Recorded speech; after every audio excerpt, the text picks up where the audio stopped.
Nimaga Real Madridga har doim top darajadagi futbolchilar tashrif buyuradi? Bu jamoa hech qachon futbolchilar ortidan umidsizlarcha quvmaydi. Aksincha, oq libosning tortishish kuchi bo'lsa kerak. Shunday emasmi? Tushunganingizdek, Real Madridga o'tishga juda ham yaqin turgan futbolchilar haqida gaplashamiz. Siz esa videoga like bosib, sahifamga obuna bo'lib qo'ying, shunda futbolga oid eng zo'r kontentlardan qolib ketmaysiz. Bu yozda Rodri va Enzo Fernandes nomlari pichirlanyapti. Futbolni tushunishning ikki xil usuli, ikki lider, eng katta sahnani izlayotgan ikki hikoya va markazda yana ular turibdi. Rodri Manchester Cityga Gvardiolaning yangi rejalari me'mori sifatida tashrif buyurganda va dunyoning eng yaxshi yarim himoyachisiga aylandi.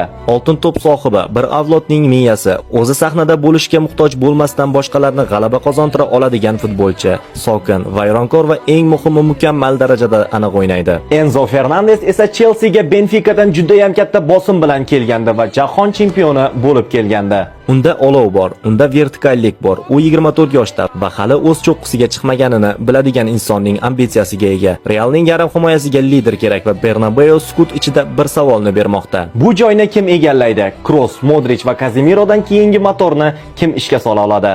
Rodri bu kafolat, hammasini yutgan va buni qanday qilishni aniq biladigan futbolchi. Enzo esa tavakkal variant. To'g'ri, muhitni topsa, afsonaga aylanishi mumkin bo'lgan futbolchi. Savol, ularning qaysi biri Realdagi muammolarni yopa oladi? Savol, Real hikoyasi bu ikki futbolchining qaysi biri bilan